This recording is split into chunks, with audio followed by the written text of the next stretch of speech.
Hi, and welcome to the Future of Dermatology podcast. I'm your host, Dr. Farah Kamangar, board certified dermatologist. We are here to talk about anything and everything dermatology related.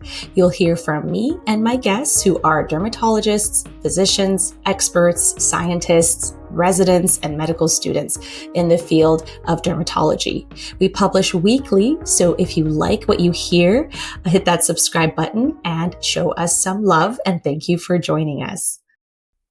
All right. Well, welcome to the Future of Dermatology podcast. We are very grateful today to have two fantastic interviewers. We have Dr. Wilson Liao, who is a forever mentor of mine. So this is a really, really exciting episode. And of course, we have Chandler Johnson, who has been on multiple of our episodes. She is a fantastic medical student currently working with Dr. Liao. So I love that it's closing the loop. I did this research fellowship with Dr. Liao many years ago now, and Chandler is currently in that position, probably doing a much better job at it. But Dr. Liao is a professor. Yes, absolutely. And Dr. Liao is a professor and associate vice chair of research at the University of California, San Francisco Department of Dermatology. And he also serves as the director of the UCSF Psoriasis and Skin Treatment Center and Clinical Research Center. Dr. Liao does a lot of just amazing, innovative research, and so much of it is focused around the genetics and the environmental triggers of psoriasis. He's given so many interesting talks in the past. I feel like we'll probably need 8 to 9 hours to, really cover all the topics, but we'll try to do the highlights in a short amount of time. I remember even years ago, a captivating talk that he gave on psoriasis and genetics and why psoriasis has persisted for so long through the decades and generations and the thousands of years because of the survival advantage that it's kind of given in the past, and also touching on things like cures and genetic changes, and then also the active clinical research that they're doing. I'm so excited to hear about the current activity of what's going on at the UCSF Clinical Trial Center. And then, of course, at the end, we're going to have Chandler's help also in covering some of just what it is right now, what it's like to be in this fellowship and things Dr. Liao looks for when electing a medical student and that whole topic. So thank you both so much for joining. Happy to be here. Thanks for having us. Thank you for having us. Yeah. And then so Dr. Liao, since there's so much of your wisdom that I want to tap into, I might just do a fire round of just questions, and you feel free to say as little or as much about either one. So I would just love to hear about so much of the genetic work that you do, any of the latest updates, new genes discovered for psoriasis. Are there cures on the horizon?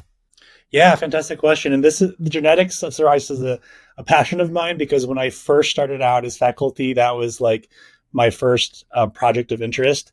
And at that time, we knew of like 3 psoriasis genes. And now fast forward like 15 years later, and we are over 100 psoriasis genes that have been identified. So we're making amazing progress through lots of collaborations across the US and worldwide, really. And yeah, it's pretty amazing. We're now starting to learn more about not only what causes psoriasis genetically, but how these genes relate to like what type of psoriasis you'll get. Like we know, of course, people get psoriasis in different areas of the body, some on the trunk and some on the arms, scalp, inverse areas. So we're starting to understand how the genetics relates to like how the psoriasis will look on your skin. A big one for us is psoriatic arthritis, right, which is very debilitating. And we're now using machine learning and other AI methods to take the genetic hits and to try to predict, given a particular genetic background, like what's the likelihood like a particular person will go on to get psoriatic arthritis, which would be very helpful for them to help kind of prevent that. So many different things with genetics. So it's been really a amazing journey just over the past decade and a half. That's fantastic. And do you find, is it that the therapeutics that we have are kind of helping us work backwards to find the genes? Or is it the other way now that we have some genes and then we can make some proteins and maybe use AI to come up with kind of targeted therapies, or a mixture of both? I guess, yeah, how are the genes connecting to the therapies now that we have? Yeah, that's a great question. I think they're kind of being discovered in parallel, like as we're discovering, these important cytokines for for therapy. At the same time, we were discovering that these also are psoriasis genetic hits. And a lot of the work has been like, hey, can we use genetics to predict who's going to respond to like which biologic or which therapy? And there's actually been some progress in that area. Like our lab looked at a drug called ustekinumab, which I know you're very familiar with, or Stelara, and we found a gene variant that can almost twofold predict your response to Stelara, and so there's hope that in the future that could become more clinically useful. The most famous psoriasis gene of all, HLA-C0602, has been found to people who have that gene also respond better to Stelara, and people who don't have that allele tend to respond better to TNF alpha blockers like adalimumab. So there's a lot of excitement in this precision medicine space. I think we're still a little bit a ways from like making it into the clinic to make it like useful like to everyday clinicians. But I think it's exciting that we're getting there. It's so exciting. And I think it's so much closer now than when I was a medical student working with you. I think we kind of talked about these thoughts like, what if one day, and now it's so close. It's like almost there. You could almost see from the lab, the bench to bedside. It's happening like 100-folds, right? The speed of it. So it's so fascinating. And then also, I mentioned the talk you'd given in the past about just why these genes have persisted evolutionary. I think that concept is so interesting, like its survival advantage it has given and why it's kind of propagated. Yeah, I'd love to expand on that. One of the things that I thought about pondering in my bedroom when I first started out in this field is like why does psoriasis even exist, right? Like why would someone want to have like scaly red plaques all over their skin, and like, or what part of evolution does that help you with? And when we started looking at the psoriasis genes, one of the interesting things we found is that a lot of the psoriasis genes are advantageous for fighting off viruses, antiviral immune responses, and in fact, we found a really fascinating parallel between patients with psoriasis and patients who have a very unique phenotype called HIV, basically HIV non-responders, or HIV patients who don't, HIV non-progressors.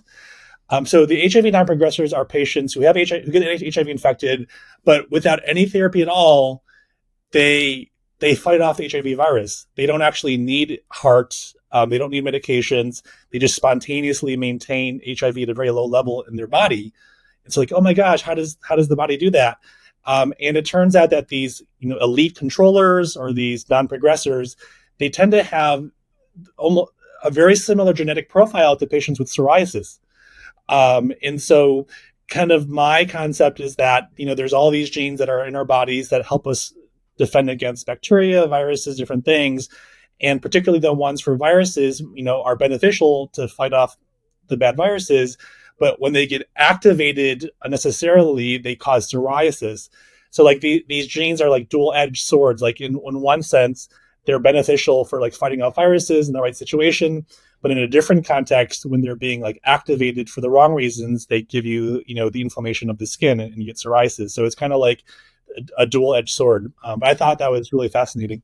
Yeah, that is so fascinating. And it totally makes sense, because I guess in the history of the world, there have been so many microbes trying to kill us all that you can definitely understand why certain genes would be advantageous to have if they're fighting off major infections of like a prior time. And now we don't have many of those infections around anymore. So they start attacking our like metabolic system and things like that, our cardiovascular system.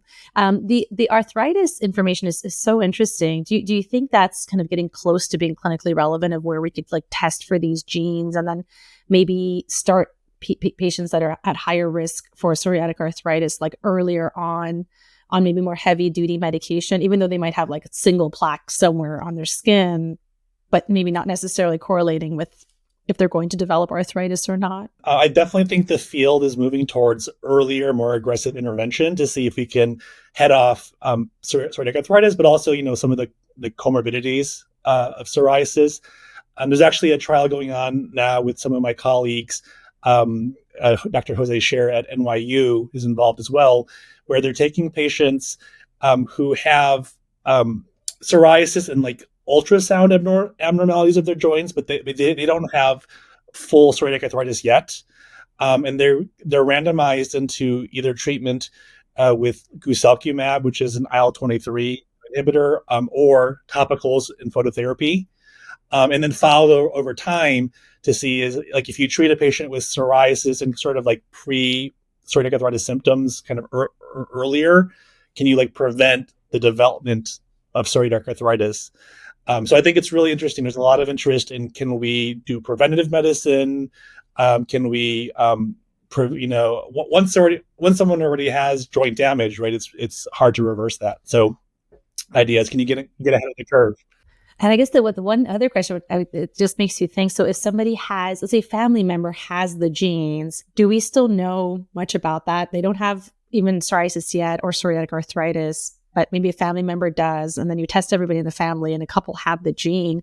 Do we know necessarily yet which genes are like, you're definitely going to get it versus you just don't know? And then you need the environmental triggers, which can then also lead to, let us know about that connection of the genes and the environmental triggers.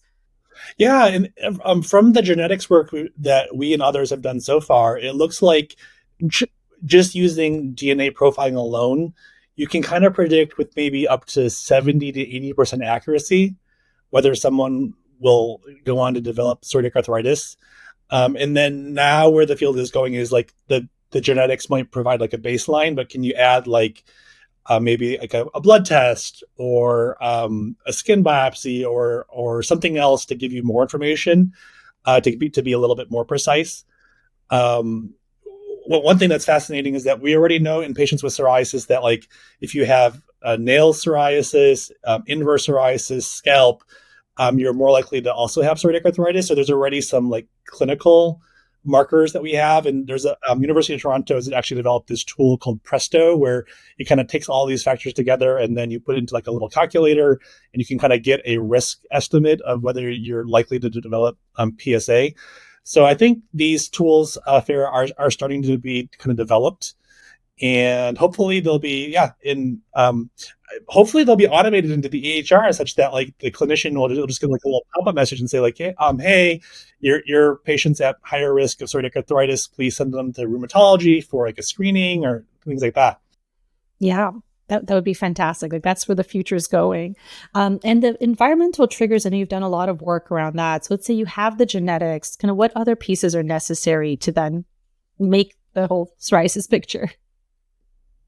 Yeah, that's a great question. I'm so fascinated by environmental triggers because we're all born with this set of genes at birth, but we develop psoriasis at different times and different severity. And some of the things that have been found are for sure obesity. That whatever it is in those adipocytes or those fat cells can help trigger the onset of psoriasis. And for a while, it was a little bit of a chicken and egg. Like, does the psoriasis come first and then you get sedentary and you get obese, or, does obesity come before? And some of these more modern genetic studies actually have shown that obesity can, by itself, can predate the psoriasis and basically help cause the psoriasis. So that's really interesting. Diet is also a really interesting, I think, area. One of my colleagues at UC Davis, as you probably know, Dr. Sam Huang, has done some really interesting studies in mice, feeding them like either the Western diet, which is like, high in sugar, kind of high in fat, and these mice kind of get psoriasis. And then if you feed them kind of a more normal diet, it goes away. So we think that like diet can play an important role in triggering psoriasis. Infections, of course, strep throat, things like that, viruses. So yeah, the environment plays a really important role. And actually, smoking too was recently found in our study to be an important trigger for psoriasis. Yeah, no, that's so interesting. And the diet question is one we always get in clinic. I don't think we have specific really answers. It's usually exactly just eat healthier. Yeah. It seems to me, there's data there, but that's a tough one. But I think people always asking about specific foods or like, the magical, vegetable that's going to clear everything. But it does seem to be kind of just a holistic lower BMI and just eating well in general. Yeah, that's as you mentioned, like one of the most popular topics or questions I get in my clinic. Like, it's not like which biologic should I start, Dr. Liao. It's like, hey, what can I do with my diet and my lifestyle, which I definitely understand. And yeah, usually we recommend kind of the Mediterranean diet, which in many studies has been shown to be like beneficial for your overall health, but also possibly for psoriasis. And then trying to maintain a good weight. I think an interesting hot topic now with these new weight loss drugs is whether starting something like that can improve psoriasis as well. So that's a future area of interest, I think. Yeah, that's so interesting because we know even for our patients who are maybe more obese, higher BMIs, our treatments don't work as well as they would for even the biologics. Some of them, the efficacy is a little lower. So you almost wonder now if that paradigm will sort of shift in the next few years, where the first line, maybe even before a psoriasis specific biologic, is starting one of these other injectables for weight loss, and then maybe seeing what happens there first before we put them on kind of chronic biologic therapy. And then the other question it kind of brings up, I don't know if necessarily there's a lot of data on this, but do we kind of know if there's other pathways in which these medicines are helping? Because I think we've all heard the stories of like patients getting totally clear with just going on one of these weight loss injections, and their psoriasis kind of getting clear. It could just be that their BMI went down, but I just wonder if there's another pathway associated there where it might be anti-inflammatory otherwise, or I don't know if we know much about that, but I think there are other pathways that we are still yet to discover, and there's also metabolic activity of cells that's kind of a hot area as well. So I think, and there are kind of new drugs coming out or being tested in clinical trials that I'm going to target things that aren't your traditional IL-23, IL-17, TNF. So there are other pathways and targets that are kind of being looked at for sure. Yeah. No, it's so exciting. The field is just kind of booming. It's a great time to be a psoriasis physician in that, we have 12, 13 plus different options. And when I first started out, we had like two options, right? So it's great that you're almost like in a candy store. Like, I don't know like where to go. There's so many different options.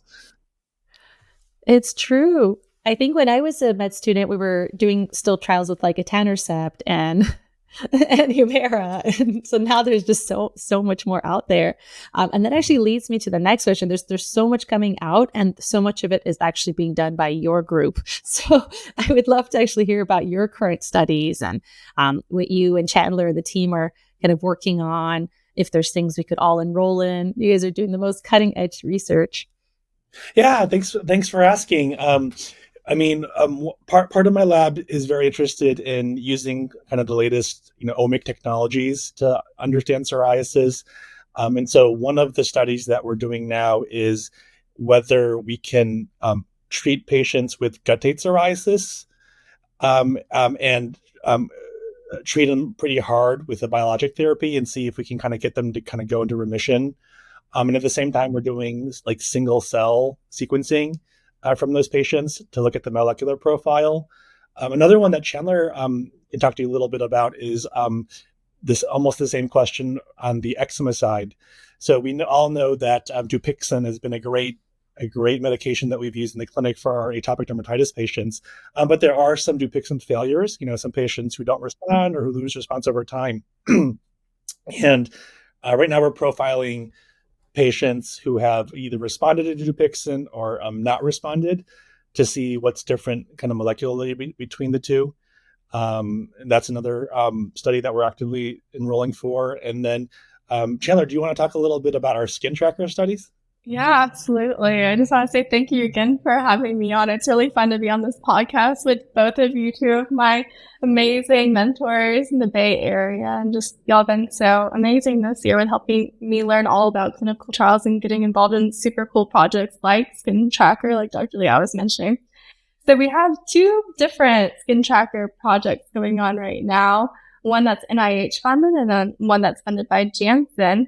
But since we're talking more about personalized medicine and sequencing of different samples, I'd love to focus in on the NIH Skin Tracker project, which is really cool.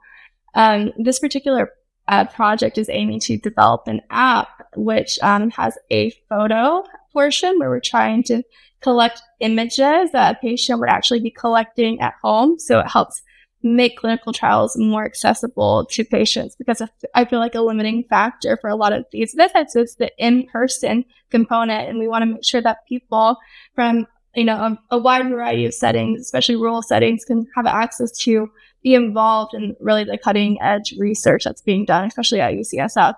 So there's that element of the photo taking modules for Skin Tracker. There's also an element of blood draws, which can be actually done at home. They're capillary blood draws with a new device. It's not FDA approved yet, but it's been tested and it's been proved to be safe. And you can actually get those blood samples collected at home, and it can give us some more insights to really what's going on like a molecular level for patients that have atopic dermatitis, and also psoriasis patients will be involved in that project as well. So really getting a great view at environmental factors impact on inflammatory skin conditions like those. So that's been really fun and really a cool opportunity to work on the app development side of things. Like, these are areas that I never imagined that I'd be involved in. Starting medical school, I never, imagined that I'd be working hand in hand with app developers or learning more about these really novel devices that have potential to make such an impact on the field in terms of like the research and that information that we'll be getting from the project itself and really how the projects are done in general. So it's been really fun so far.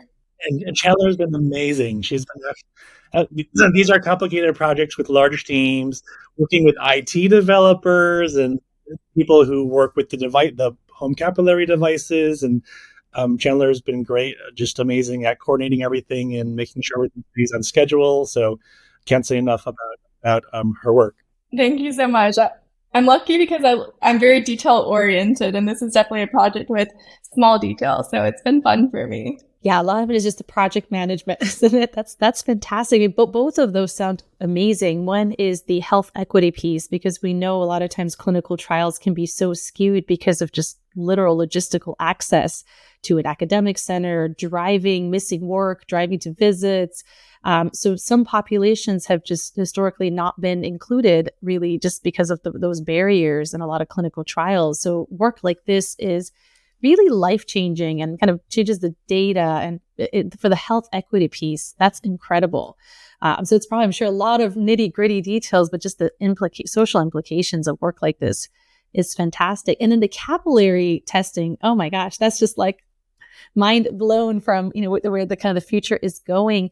So are they going to, with the capillary blood that's collected, are genetic tests able to be run on that? Is that kind of the thought that it would kind of be run to look for the genes? And yeah, what's actually amazing, Farah, is that from that capillary blood draw, which is like a little just plastic thing you put on your arm, you get enough blood that that's mailed by FedEx to a research facility where they actually can do single cell RNA sequencing from that little blood sample. So that's genetics, transcriptomics, and possibly even proteomics. So you can actually do all the latest molecular testing from that little tiny blood sample that you can collect at home. Oh my gosh, that's incredible.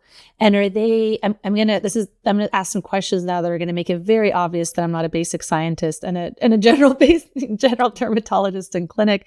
But then can you kind of check, like, can you do it whole exome kind of testing on that much blood? Or is this something like you're only going to check for like the 100 known genes of psoriasis, or kind of limited testing for specific gene targets? Yeah, that's a great question. In theory, you actually can do the whole exome or even the whole genome if you wanted to. For this particular project, we're focusing more on the RNA side, the transcriptome, because as you know, the genome is sort of static. You're kind of born with it, but then the RNA kind of fluctuates with like disease flares, right? So for this project, we're planning to isolate the cells from the blood and then do single cell sequencing for the RNA component. But we'll be storing the blood samples, and so we have the DNA as well. So you can kind of do it all if you want. you can kind of go back and do other things to it if you wanted to. So there's the DNA. Again, I'm going to go back to really simple questions here. So you have the DNA, you're going to sequence the RNA. Are there also a lot of research? I know like other fields, I've seen a lot of this where like the proteins are then being created, and then like the AI models are looking at the protein targets, things like that. Are there kind of follow-up are those kind of follow-up stats from there, or is it mostly that you just really want to know the RNA and extrapolate information from that? Yeah, I think people are definitely exploring the protein side now more. That now that the technology is improving for proteomics, proteins are a lot more stable than RNA. RNA, as you know, can degrade or be unstable, and but proteins tend to just like kind of hang out there and be more robust. So there is definitely a lot of interest in using proteins, and some of our ongoing projects combine RNA and protein together and kind of look at them side by side. So I think that's where the future is going, is maybe not just looking at one aspect of autoimmune disease, but sort of multiple aspects at the same time. Yeah, this is so fantastic. And I guess the basic question is if someone's listening to this and wants to be a healthy control, or they have psoriasis or eczema, are these currently enrolling, projects that are currently enrolling, and where can they look for more information? Absolutely, yeah. We're definitely enrolling both healthy controls and patients with either eczema or psoriasis. So folks can always reach out to me at my email address, wilson.liao@ucsf.edu. And I can put anyone in touch with our research coordinators to learn more about these studies. That's fantastic. Perfect. And anything I missed about the clinical trials? If not, we'll move on to, I would love Chandler to ask you some questions about more on the research side of it. But in any trials that we missed or anything else we should touch on before we switch topics? The one thing that maybe Chandler can talk a little bit more about is we have some really interesting psoriasis survey studies that we're doing right now. And Chandler, do you want to talk about those too? Absolutely. So we do have 2 surveys. We've been enrolling patients to complete those surveys for a couple of months now. So we're trying to really collect quite a robust data set to get more insight into 2 questions of interest for us. The first of those is about menopause in psoriasis. So that, of course, it's going to be harder to recruit for just because we're assessing a very specific demographic. We will look during the clinic and see if an individual who is a female is at least 55 years of age or older, and then we'll go and ask them if they've gone through the menopausal change and if they have psoriasis, if they've been diagnosed by a dermatologist. So this question set is just seeking to find out if there's any sort of impact about menopause and psoriasis severity or even treatment, just because correct me if I'm wrong, Dr. Liao, but some individuals report having psoriasis flares after menopause. So we're trying to get more insight into that. We also, this is a really cool project because we have a counterpart in South Korea who is also assessing her patient population with a similar question set, but translated. So we'll have a really cool, diverse cohort here in California. And actually, the survey is going to be broadcast through the MPF listserv to reach a wider population throughout the United States, or the other subscribers of that listserv. So we're trying to get quite a few responses to that to see if we can get more insight into that question. What else would you like to add to that, Dr. Liao? No, that was a great summary. Super excited to surprisingly, like when you look at the literature, there's very little known about how menopause might impact psoriasis, whether it gets better or worse or requires any kind of treatment change. It's a real gap, I think. And of course, we're counseling, women as they, go through that process. So it'd be nice to be able to give them a heads up as to, hey, this is kind of what you can expect. So we're hoping the survey will shed light on that question. Lovely. And then the second survey that we're also recruiting individuals to respond to assesses both individuals with psoriasis as well as our healthy controls without psoriasis or eczema or other inflammatory skin conditions.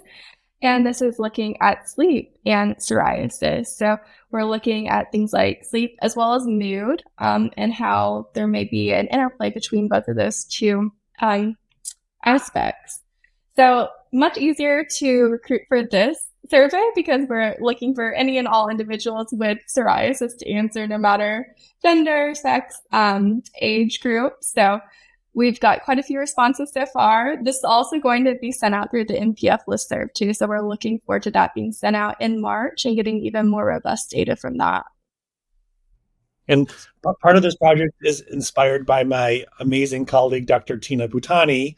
I don't know if she's been on your show, Sarah. Yeah, we've had Dr. Bhutani on too. We were actually talking about aryl hydrocarbon receptors, and I was asking her this question because in the non-dermatology research, there were some random studies alluding to the fact that it might be involved in sleep genes and these clock genes and things like that. So of course I asked her this very esoteric question. I was like, well, you do a lot on speech or sleep and psoriasis if you haven't. So we touched upon that slightly about that association, but it's so fascinating, these questions that really we should have like clear answers to, that really when you look in the research, there are gaps for sure in both in hormonal changes at any age and sleep. These are huge questions to answer. Yeah, Dr. Bhutani has really pioneered a lot of the sleep work, and she's doing another study where we actually bring psoriasis patients into the sleep lab at UCSF, and we hook up all the electrodes and do the polysomnography on the patients, and so that'll be interesting to see what that study shows too. Does that have a healthy control as well? It does. Oh, okay. We should all go do that just to see how we're sleeping. Absolutely, yes. We could all improve our sleep for sure. And are there, for the surveys, Chandler, are there links to them that we could also put in the show notes, or would that be an appropriate place for them? Or do you prefer that the dermatologist sees a patient in clinic, verifies that they have psoriasis, and then give the survey link? Or is just self-proclaimed, yes, I have psoriasis? The language that we've used in our informed consent specifies, that they've had psoriasis, diagnosed by a dermatologist. So I feel like we're always looking for people to answer these surveys. I know I'm trying to disseminate it against my personal network. So if we could reach the Future of Dermatology network, that'd be amazing as well. Listening, of course, it would be great if they could take the survey. If there's physicians listening, they could kind of think about those few patients that come to their mind immediately, and maybe ask them to do that, because these questions are so important to answer, and probably the more data points that are received, even the better. So fantastic. Yeah.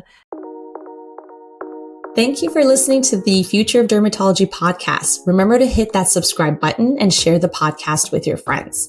The more you share and subscribe, the more we'll be able to grow and share our dermatology knowledge. If you have burning dermatology questions, feel free to leave them in the comment below, and we would love to address them in a future episode. And please note that this podcast is not intended to substitute for medical advice from your doctor.